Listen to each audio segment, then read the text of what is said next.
Xətai rayon polis idarəsinin narkotiklərlə mübarizə bölməsinin əməkdaşlarının həyata keçirdikləri tədbir zamanı Abşeron rayon sakini 29 yaşlı Emin Seyfullayev və tanışı 28 yaşlı Yadigar Məhərrəmov saxlanılıblar.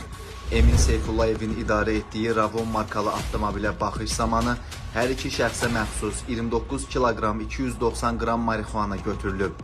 İdarə əməkdaşları tərəfindən həyata keçirilən digər əməliyyat zamanı paytaxt sakini 46 yaşlı Vüsal Mehrəliyev də narkotiklərin qanunsuz dövriyyəsində şübhəli bilindiyi üçün saxlanılıb. Ondan isə 1 kiloqram 780 qram heroin və 9 kiloqram 420 qram marixuana aşkarlanıb. Saxlanılan şəxslər narkotik vasitələri satış məqsədi ilə əldə etdiklərini bildiriblər. Faktlarla bağlı araşdırma aparılır.